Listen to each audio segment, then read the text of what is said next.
ചെന്നൈ നഗരത്തിൽ മാത്രമല്ല വെളാച്ചേരി, വില്ലിവാക്കം, മടിപ്പാക്കം, പള്ളിക്കരണി, തുറൈപ്പാക്കം തുടങ്ങിയ താഴ്ന്ന പ്രദേശങ്ങളിൽ ജനജീവിതം തുടർച്ചയായ മൂന്നാം ദിവസവും വെള്ളക്കെട്ടിൽ തന്നെയാണ്. കഴിക്കാൻ ഭക്ഷണമോ രക്ഷപ്പെടാൻ സമയബന്ധിതമായി ബോട്ടോ ലഭിക്കുന്നില്ലെന്ന് ഇവിടെ എല്ലാവരും തന്നെ പറയുന്നുണ്ട്. മാറാൻ വസ്ത്രം പോലും ഇല്ലാതെ ദുരിതം തുടരുന്നതിൽ വല്ലാത്ത അമർഷവുമുണ്ട് അവർക്ക്. ചെന്നൈയിലെ പൊതുനിരത്തുകൾ സജീവമായി. വ്യാപാര സ്ഥാപനങ്ങൾ തുറന്നു പ്രവർത്തിക്കാൻ ആരംഭിച്ചു.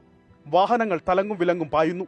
അപ്പോഴും മഴക്കെടുതിയിൽ നിന്ന് മുക്തമാകാതെ വലിയൊരു വിഭാഗം ജനം നഗരഹൃദയത്തിലുണ്ട്. പ്രളയജലം ഏറ്റവും കൂടുതൽ ദുരിതം വിതച്ച വേലാച്ചേരിയിൽ തുടർച്ചയായ മൂന്നാം ദിവസവും ജനങ്ങൾ വെള്ളത്തിൽ തന്നെ.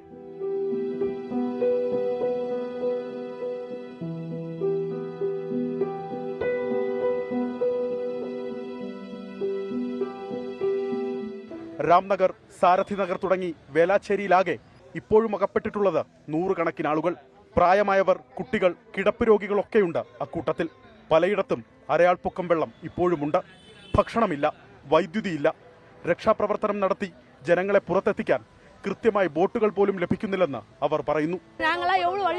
வலி வேதனோடு நாங்கள் வந்திருக்கோம். குழந்தைங்களோட கூட்டிக்கிட்டு எங்கள் வீட்டுக்கு கால் நடக்க முடியாது. ஸ்டிக்கு பிடிச்சிட்டு நாங்கள் இட்டுன்னு வந்து பழத்தில் நாங்கள் அவ்வளோ அழுவாத குறையாக நாங்கள் வந்து உட்காந்துருக்கோம்.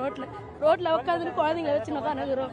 எதுவுமே அங்கே வழி ஸ்டெப் பண்ணிக்கிறோம். அத்தியாவசிய பால் இல்லை, தண்ணி இல்லை. என்ன செய்யணும்? குழந்தைங்க, வயசானவங்க இருக்காங்க, மருந்து சாப்பிட்றாங்க. நான் சுகர் பேஷண்ட்டு. நான் மாத்திரை இல்லாமல் சாப்பாடு இல்லாமல் மருந்து சாப்பிட்டேன்னு வச்சுங்க, நாளைக்கு ஏதாச்சும் ஆயிடுச்சுனாக்கா எதுவுமே இல்லை. கரண்ட் இல்லை, நெட்வொர்க் இல்லை, எதுவுமே இல்லை. We are suffering very much. ஏன் இப்படி இருக்குன்னு தெரியல. വില്ലിവാക്കം, ഒട്ടേരി, മടിപ്പാക്കം, പള്ളിക്കരണി, തുറൈപ്പാക്കം തുടങ്ങി താഴ്ന്ന മേഖലകളിൽ സ്ഥിതി സമാനം. ചെമ്പ്രപ്പക്കം ഡാം മുന്നറിയിപ്പില്ലാതെ തുറന്നതിന്റെ ദുരിതത്തിലാണ് അടയാർ നദിക്ക് കരയിൽ താമസിക്കുന്ന സൈതാർപേട്ട നിവാസികൾ. வீடு ஃபுல்லாக பொருள் எல்லாமே போயிடுச்சு. எந்த பொருளுமே கிடையாது. நாங்கள் எதுவுமே எடுக்கல. வெறும் சர்டிஃபிகேட்டு அந்த மாதிரி தான். அதே மாதிரி சில பேர் எடுத்திருப்பாங்க, சில பேர் எடுத்துருக்காம கொடுப்பாங்க. ஏன்னா அலௌன்ஸ்மெண்ட் பண்ண தானே எங்களுக்கு தெரியும். ஸோ அதனால் எங்கள் எதுவுமே எடுக்கல சார். அங்கே வந்து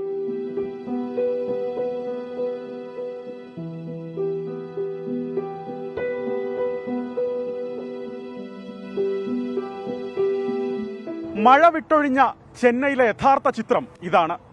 ഒരു വശത്ത് ജനജീവിതം സാധാരണഗതിയിൽ, മറുവശത്ത് താഴ്ന്ന പ്രദേശങ്ങൾ വെള്ളത്തിനടിയിൽ.